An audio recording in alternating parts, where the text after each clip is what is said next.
అందరికీ నమస్కారం అండి. అందరికీ నూతన సంవత్సర శుభాకాంక్షలు.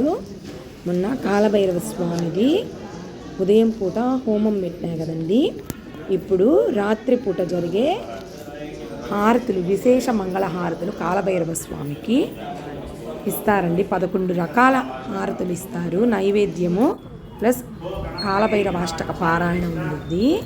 ఈరోజు నూతన సంవత్సరం కాబట్టి ఈరోజు పెడదామని, ఇన్ని రోజుల నుంచి పెట్టలేదు కాబట్టి ఈరోజు కాలభైరవ స్వామి అఖండ విశేష హారతులను చూద్దాము.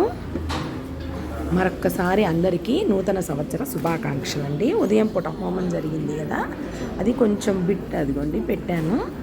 ఇప్పుడు ఇంకా మధ్యాహ్నం ప్రసాదం పెట్టేసిన తర్వాత సాయంత్రం 6 గంటలకి అక్కడికి వచ్చిన తర్వాత అక్కడ హోమం చుట్టూ ప్రదక్షిణం చేసుకొని అందులో ఉండే విభూది కొంచెం పెట్టుకొని మనం తీసుకోవచ్చు. సాయంత్రం పూట అక్కడ అందరూ ఆడవాళ్ళు, మగవాళ్ళు, పిల్లలు, పెద్దలు ఎవరైనా సరే అందరూ వచ్చి అక్కడ కాలభైరవ అష్టక విశేష హారతులు అండి అదిగోండి ఇస్తున్నారు. చూడండి, పిల్లలందరూ కింద కూర్చోబెట్టి లైట్స్ ఆఫ్ చేసేసి ఒక్కొక్క హారతిగా ఇస్తారండి. మనము ఈ జన్మలో ఎంతో పుణ్యం చేసుకుంటే తప్ప చూడలేము అన్నమాట.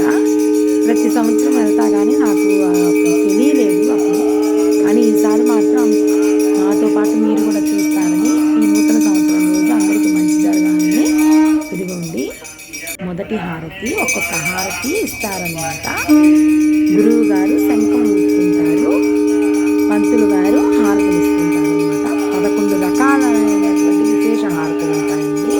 స్వామివారికి కింద నుంచి అన్ని సమర్పించి ఇస్తుంటారు. ఒక్కొక్కళ్ళు అదిగోండి, ఒక్కొక్కటి నేను పిచ్చిగా దాచుకున్నాను. అయిపోయింది. ఇప్పుడు 2 మళ్ళీ వెంటనే తర్వాత అది లెంత్ అయిందని చెప్పి అదిగోండి అక్కడికక్కడ మీకు ఎడిట్ చేసి పెడుతున్నాను. అవన్నీ అదిగోండి 11 రకాల హారతులు ఉంటాయండి మొత్తము. అదిగోండి అవన్నీ తర్వాత అవన్నీ పక్కన ఉంటాయి కూడా చూపిస్తాను ఒకసారి.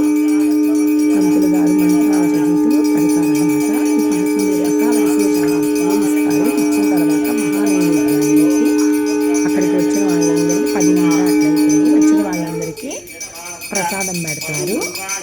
మనకి అది తిని తర్వాత ఇంకా స్వామివారి మెడలో ఉంది కదండి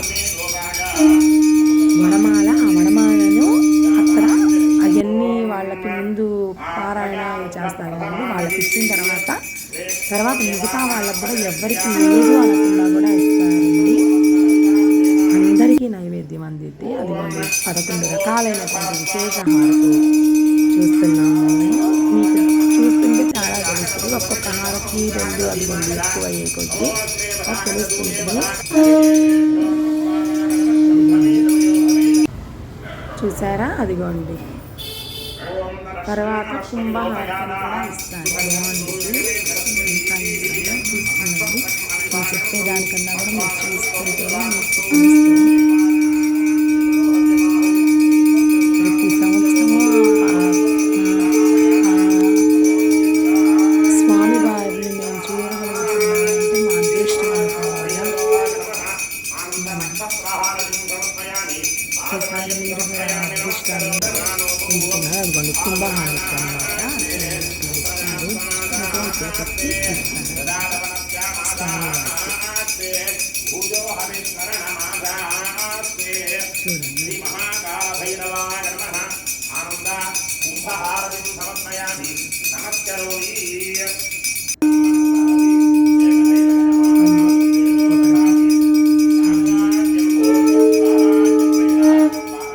ఏ జన్మలో పుణ్యం చేసుకుంటే తప్ప మనకు మంగళహారతి చూసే అదృష్టం దొరకదు. మనందరం కూడా ఏ జన్మలో పుణ్యం చేసుకున్నాం, అందుకే ఈ జన్మలో అదృష్టాన్ని ఇస్తున్నాం. చూడండి.